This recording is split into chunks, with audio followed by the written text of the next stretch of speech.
Diddy's time behind bars isn't going quite how he planned. After telling a judge that he had finally sobered up for the first time in 25 years, reports now say he has been caught sipping homemade alcohol in prison. Okay, to start with, toilet wine turns out is a misnomer. The toilet is mostly a hiding place, and God knows it is not really wine, right? And Sean Diddy Combs is not the first prison inmate to get busted with it. Diddy, obviously just starting out his time, well, not just starting out, but starting out his official sentence since being sentenced not too long ago. And I think suffice to say, it's not going well so far. But they wanted them to tell them the story of Puff with underage boys. Just a few weeks ago, Diddy had written a long apology letter to Judge Arun Subramanian, saying he was sober for the first time in 25 years and that he had turned over a new leaf. He begged for mercy before his sentencing, claiming he wanted to live differently and work on himself, but that now appears to have been a white lie. Internal sources have revealed that Diddy got into trouble with prison officials at Fort Dix, the New Jersey facility where he's serving his 4-year sentence for prostitution-related charges. Apparently, he was caught drinking jail-made alcohol, famously referred to as toilet wine. Former federal inmate Gene Burrow recently explained how Diddy might have been able to pull this off. But TMZ is reporting that Diddy has been caught with the stuff, this week in fact. He did have a birthday on Tuesday and was going to be moved to a new unit apparently as punishment, but the officials changed their minds according to the report. But that still leaves the question of Diddy's alleged newfound sobriety, which he made such a big point of emphasizing when he was sentenced, and whether this will have any impact on that sentence. But the real question is, what could the consequences now be for Diddy? Here's a hint: not good. Let's get back to making it. I know you gave me the ingredients. Right. I want you to tell me how you put them together in the burping, which is interesting. But before you do that, how is the toilet involved? Because in my mind, whenever I heard toilet wine, I imagine an inmate stirring, the hooch in the toilet bowl, but that's not it. Right. So explain what actually happens. Well, they usually get a big garbage bag, like a big clear bag. I've seen it done in a garbage bag, and they'll put it in the toilet and then let it sit in there. You know what I mean? They won't actually put it in the toilet bowl. You get what I'm saying? With the water. You know what I mean, right? You're not actually stirring it in the toilet bowl. In the tank, yeah. So it's in a bag and it's hidden in the toilet tank, not in the toilet bowl. Not in the toilet bowl, and that's just... It takes a while to make. It takes a while to make. It's not just an overnight thing. This takes days to make it. And remember, it smells really bad, so you have to have a good hiding spot. It's very strong. Oh, it does smell. Okay, so that's the other thing. So the toilet tank is what you're hiding it from the view of the guards, not necessarily the temperature of the toilet tank is, optimal for the fermentation of the lovely hooch, But so they put it in the toilet tank, and then how does the toilet tank fill up with water to flush? You pull it out, do your business and flush, and then put it back in?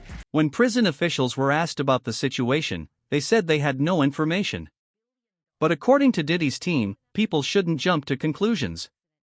A representative told Page 6, Mr. Combs is in his first week at FCI Fort Dix and is focused on adjusting, working on himself, and doing better each day. But Gene Burlow doesn't think Diddy has been doing any of that. In fact, he believes Diddy may have even been attempting to turn this into a business, given that's often what happens in prisons. Basically, is different ways to make it. You can make it with orange peels. You can make it with sugar. It is all different ways. But what a lot of people don't know, and why it is serious in prison, it can blow up. So if you don't know what you're doing and you don't let it breathe, as they say, it could actually be like a bomb. So it actually can blow up and everything will spray everywhere. But it can get you drunk, and it could also land you in the hole.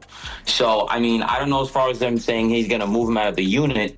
I know it's a very serious ticket. I know he could lose his phone, he could lose commissary, and he could lose visits, and also maybe go to the SHU for up to 30 days or maybe more. So, I mean, that's all serious stuff. I keep wondering about the sentence. Do you not think it's possible, especially since he campaigned, in his sentencing, that he was getting sober? He'd been working, on a sobriety at the MDC.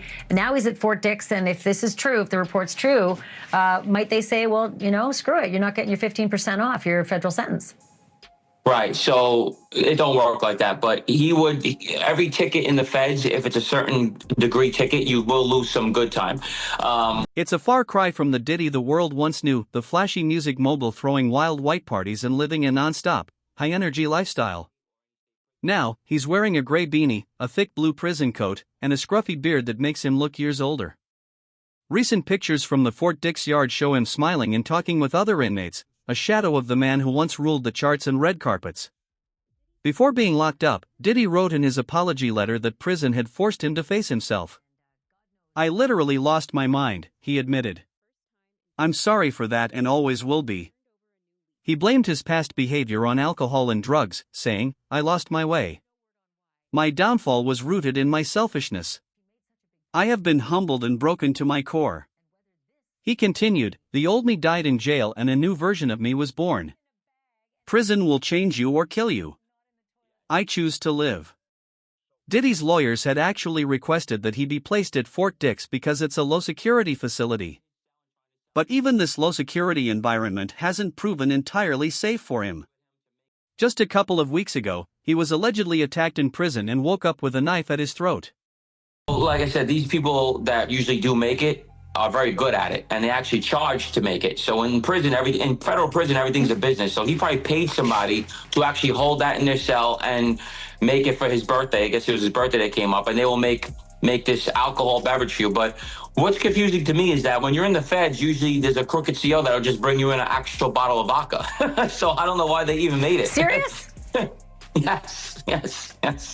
While news outlets didn't give or receive specific details at the time, a former inmate who goes by the name Raymond Castillo has since revealed what really happened to Diddy and why he was attacked. Diddy, obviously just starting out his time, well, not just starting out, but starting out his official sentence since being sentenced not too long ago. And I think suffice to say it's not going well so far.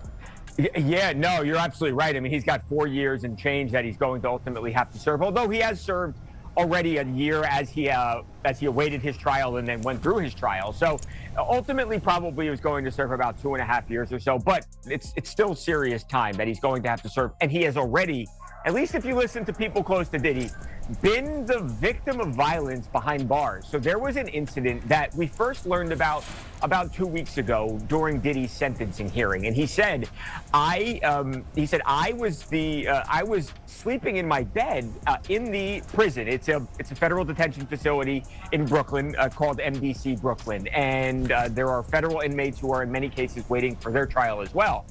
And Diddy claimed that somebody held a knife to his throat. He woke up and this guy basically had him and he had the knife, and Diddy was at this person's mercy. Now, it's unclear what exactly happened from there. Was there a guard that came in? Did Diddy somehow fight this person off? Well, seems unlikely that happened. Or did the person just leave?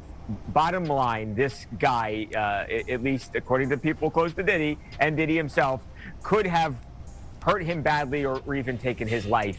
And I think that was something they wanted known during the hearing because they wanted the judge to take. Raymond went on to explain that Diddy actually tried and succeeded in defusing the situation in order to avoid a fight, and that the truth was nothing like what was being reported in the media. It's very dangerous in there. It's very, very, very dangerous. I'm one of the lucky ones to say I made it out, because in there, you could go in. I've seen brothers go in there and really lose their lives. Especially while Mr. Combs was in there, 2 people has lost their lives. Right. I do remember reading. Due to gang violence. Yeah. Did he have a CO that was kind of near him? More than others, or not really? Nah, he's a regular inmate just like everybody else. Wow. They might watch him. They might watch him just a little more at times, but he's just a regular inmate just like us. He's going through everything we're going through: the cold trays, the lockdowns, the police on the monitor us with the segregations. He is living what we're living. There was no special treatment for Sean Diddy Combs. There's no favoritism for him in there at all. Can you talk to me about the incident when he woke up to a knife to his neck? That's false. Oh. He didn't wake up with no knife to his neck. The incident, I recall the incident because I'm the one that intervened when the incident was going on. He was watching TV actually when this happened. He was watching Basketball Wives, and this West Coast gang member that was serving 30 years walked up to him and was really trying to take a chair from him that Diddy was already sitting on. The incident happened over a chair that nobody owns, that the facility owns. So he was trying to take this chair from Diddy. So Diddy, and mind you, Diddy wasn't scared. Diddy didn't flinch. He just stared the guy down and was asking the guy, "Your homeboy, why you coming at me like that about a chair that don't belong to none of us? You see, I'm watching TV." And the guy got hostile. I don't know if he was trying to look for some clout or he was having a bad day. He got hostile with Diddy. But this is where I've seen Diddy's actual change. When the guy was getting hostile, Diddy tried to spread love to the guy and talk some positivity to the guy. And the guy wasn't trying to take heed of it. The guy went and got a knife. So when he went and got the knife and tried to back the knife out, I intervened and grabbed the guy's hand. I got in between them, grabbed the guy's hand to prevent them from trying to stab Diddy. Raymond then went on to say that Diddy actually tried and succeeded at diffusing the situation in order to avoid a fight, and that the truth was nothing like what was being reported in the media. Diddy just got up and tried to speak to the guy and told the guy, like, "Yo, homeboy, are you all right?" He even told the guy, you might need a prayer or something. And actually try to pray with the guy and everything. Like, the way I seen Diddy handle that altercation, I've never seen nobody handle it like that before. He offered it's to pray with him. That could have actually went left. It could have went bad. But thankfully, nothing happened, and everybody stayed safe. Even when the police rushed the unit because they seen on the camera, Diddy tried to speak up for the guy. For his supposed attacker, Diddy tried to speak up for this guy to keep him on the unit. Did he really offer to pray with him after the guy pulled a knife on him? He told the guy, "I think you need to find God, homeboy." Oh, wow. And what did he say, the West Coast gang member? Well, the guy was just saying he has 30 years. He's doing 30 years. He has nothing to lose. Oh, I will make sure you never make it home. And not to be, I guess, naive, but when you say he just goes to get a knife, like, where do you just go to get a knife? I mean, did he have it hiding on like a homemade shank under a table or something? Or like, where do you... They usually have that stash spot, jail-made stash spots. So he he went to wherever he was hiding it at, and then he came back with his knife.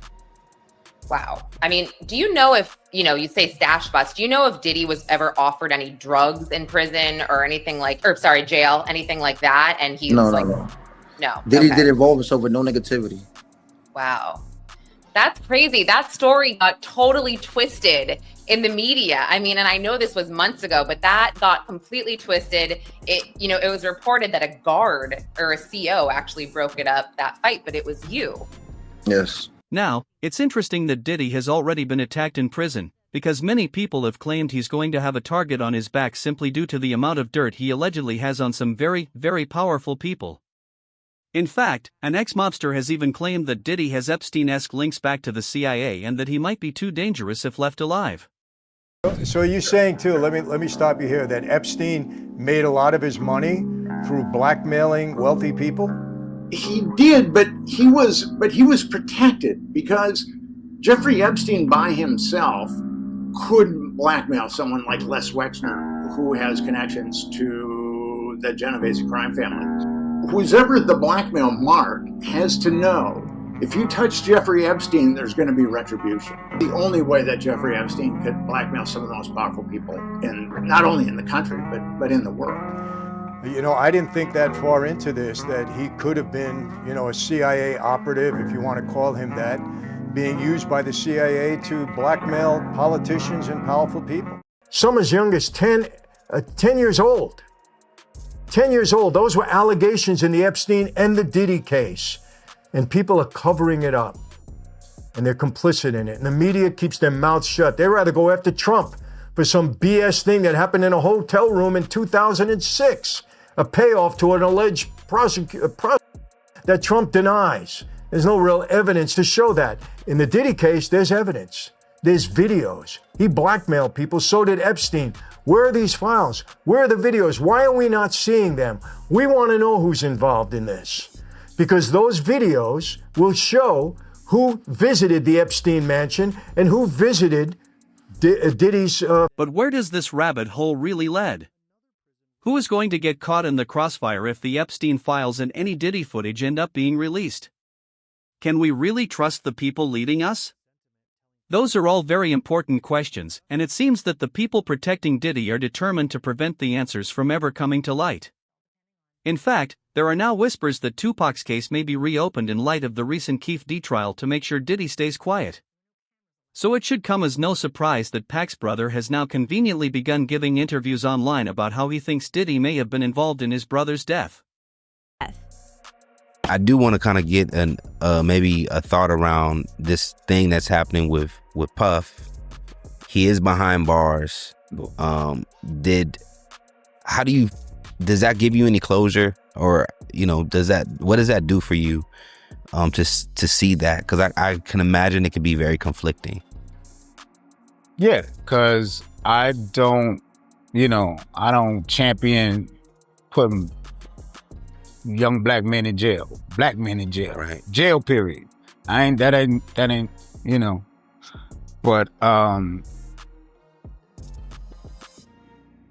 there's questions that need to be answered, and with this arrest of Keefe D brought more questions, you know what I mean? And and there was some answers with that. So it has to be looked at. When you go back to 1996, 95, or more so just like in those 90 eras when things were really, really tough between the East Coast, the West Coast, one tribe versus another tribe, are you surprised to know that this is where Diddy's life has ended up at the moment? Am I surprised at that? Mm-hmm. Are you surprised that he's currently sitting in a prison? No. So, what could this mean? Well, first of all, Diddy knows the feds have him by the throat. They raided his mansions and reportedly found hundreds of hours of freak-off footage. So they're definitely not holding back when it comes to putting a leash on him. But at the same time, they also let him off with about 50 months in prison, which seems to suggest that this entire spectacle may have been designed to publicly humiliate Diddy rather than actually punish him. One of the politicians that was pandered to was the Attorney General, Richard Thornburg. So it went all the way up the food chain, and it had to be covered up at all costs. With Epstein, we're seeing the exact same thing. And also with Diddy, that Epstein was protected. Damian Williams did the damage control on the Epstein-Maxwell case, is making sure that the witnesses that were called to testify against Maxwell didn't have knowledge of any of the other abominations that were going on. And then he oversaw the Diddy grand jury. And the thing with Diddy is he was starting to get too much press also, because there were a number of, last March, there were 8 lawsuits that were filed against him. Now there's many, many more. But Diddy is indicted. Well, he's got 3 indictments, but one of them is a racketeering indictment, and he's the only one indicted. Diddy had hidden cameras, and there were hidden cameras in all of his homes. And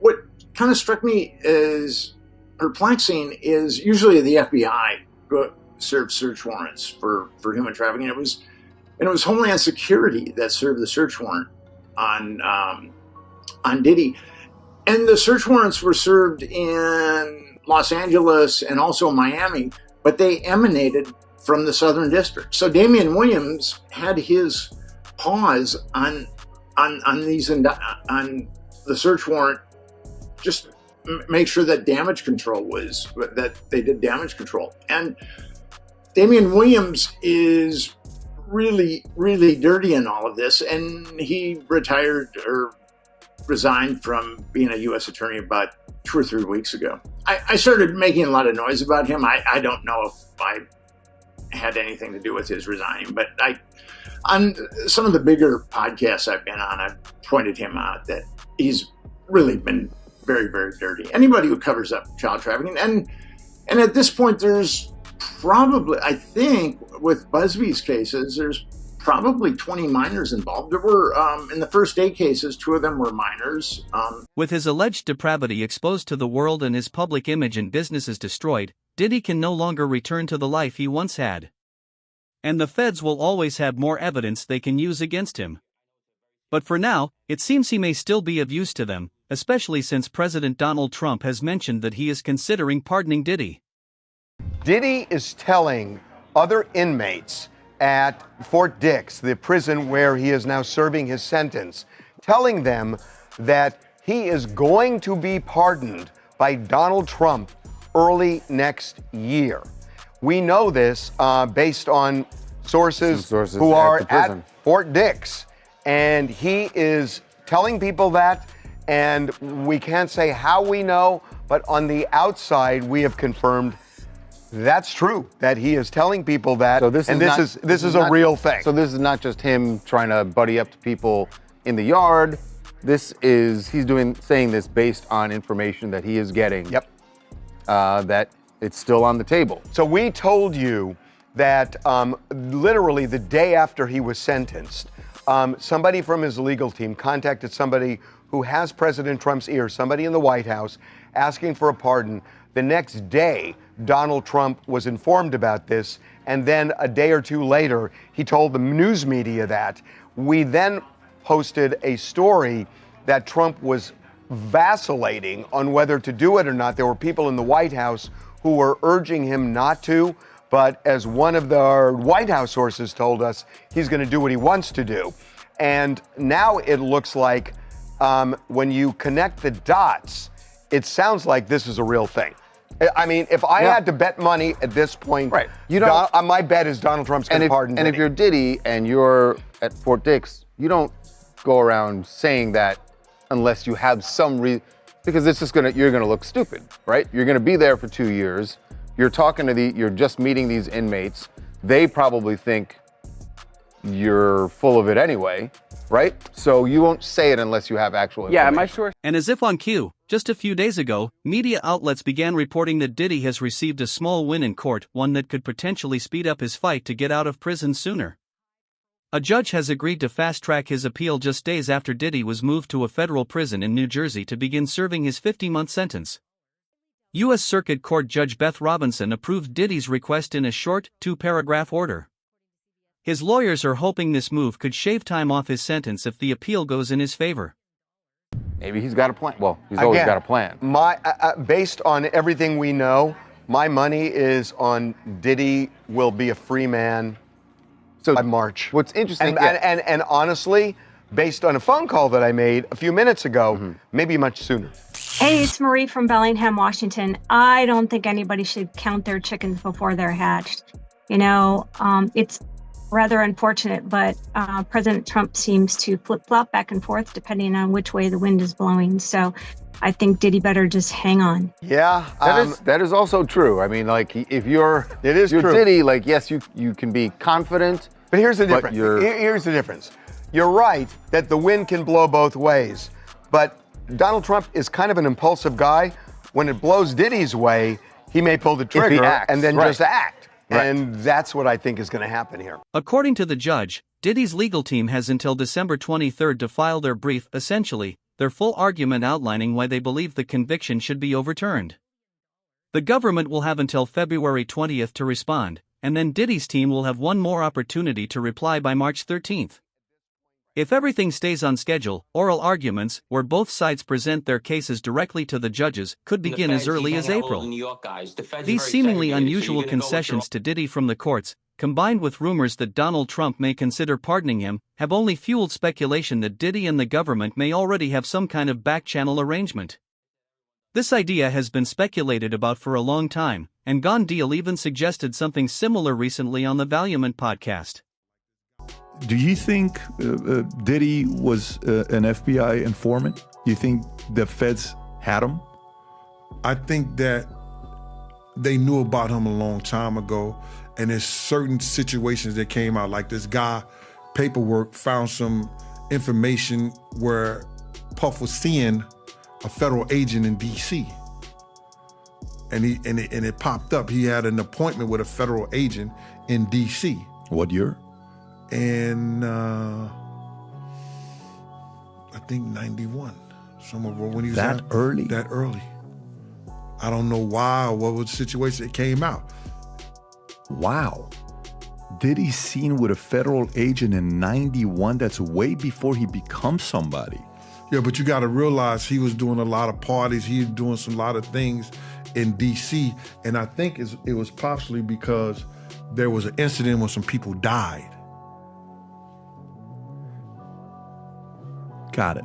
Similar to the other one with the 9 kids? So yeah. Got it. Similar to that. But you got to realize this.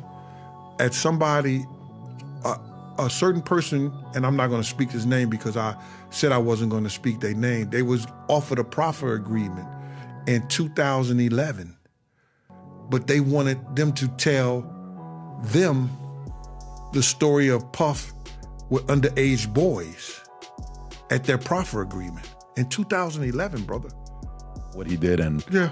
The fact that he made all his money by having accused of having blackmail of, men, powerful men, having sex with younger women on his island, on the Epstein Island, and then using those tapes to come back up. You've heard that before.